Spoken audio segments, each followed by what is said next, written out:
for the title. If it was just for the position, I might have walked away. But because we knew it was a calling to turn our state around, we were willing to hunker in and do this the right thing. And again, if we did this, it would have to be because it was a calling. Your wife, you have come under attack, unlike really most people have come under attack. You have had death threats. You have had people surround your home or your parents' home. Your kids have come under attack. There's not very many people in the country that have come across the kind of evil that you guys have come across. How's your wife doing? For a family, for Tonette and I, and for Matt and Alex, our sons, you go through, not just in politics, but anywhere in life where you go something as challenging, as horrific as that, it can do one of two things. It can pull you apart. Sadly, there are examples. Many families across the country have gone through difficult things, and they've drawn apart. In our case, thank God, it pulled us closer together. It drew us together. We're stronger than ever. My wife has been out with me in New Hampshire over the weekend on the stump. My kids are actually looking, if we make this official, to literally take a semester off from school and go around the country. They're excited about it. They feel called to be a part of it as well. And it's something where in the end, we don't know that, even if God calls us to get in the race, it doesn't necessarily mean he's calling us to win it.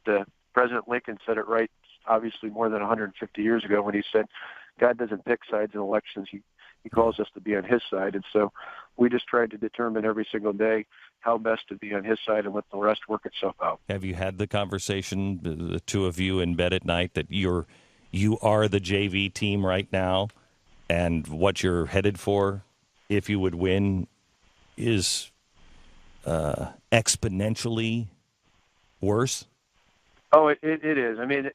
In a weird sort of way, looking back around the holidays, we realized the last 4 years maybe it was a little bit of providence preparing us for what lied ahead, certainly going from a governor's race to a recall to the re-elect where you're number one target in the country, certainly moved us up and prepared us in some way. But it is 1,000 times more intense should we get in the campaign, and certainly even more intense when it comes to leading this country. And that's why, again, I don't think if you really look at it, the closer one gets, you realize you got to be crazy to want to be the president of the United States.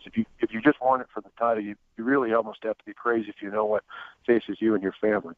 The only way you should pursue it is if you feel called to, that you believe you can make a difference, you believe you can help improve the lives of every American, and allow people to get back to a path where working hard, playing by the rules, allows everyone in this country to live their piece of the American dream. That's what people want. We're not Democrat or Republican. We are really fundamentally as people who yearn to believe. I think even for those people, not all, but for most of the people, even dependent somewhat today on the government, they don't want to be.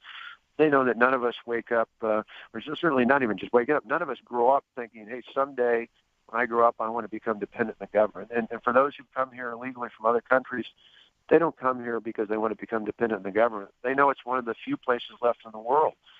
It doesn't matter what class you were born into. It doesn't matter what your parents did for a living. In America, you can do and be anything you want. We need to restore that American dream for everyone.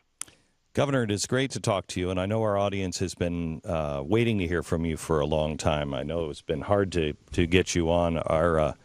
Between our internet, our television, our radio, and everything else, we have about a footprint of about 50 million Americans. And these Americans are hardworking. They believe in the American dream. They believe, which the American dream is not a house and a car. The American dream is the right to be able to pursue your own happiness. And they are anxious to find somebody they can believe in. So I would hope that your team would not write these hardworking people off. Because they have really been anxious, as have we, to be able to hear you really speak, and not in a confrontational way, not in a gotcha kind of scenario. Just speak from the heart and provide some leadership. So thank you for joining us today. Well, we look forward to coming on plenty more times. And you're right. Just the last thing I'd add on that, the American dream in its essence, it goes to founding principles, is not only to be able to pursue, to live in a land of freedom and pursue happiness, but equally as important, to be able to pass it on to your children, your children's children. That's what really people want in their heart, despite what others in the liberal media say. That's what people want. We're going to keep talking about it. We appreciate your leadership pursuing that, and we'll keep coming back on. God bless you. Governor Scott Walker, thank you very much. Appreciate it, sir. Thank you. Thank you. Awesome. Well, I'm good. Yeah, it was really good. I'm good. I think he acquitted himself pretty well. Yeah, I'm good. Very well prepared, too. Wow. This is a different interview than you get on Fox News, and I thought you did well. We have to get Rubio on. Yeah. But so far, we know exactly who Ted Cruz is. We have a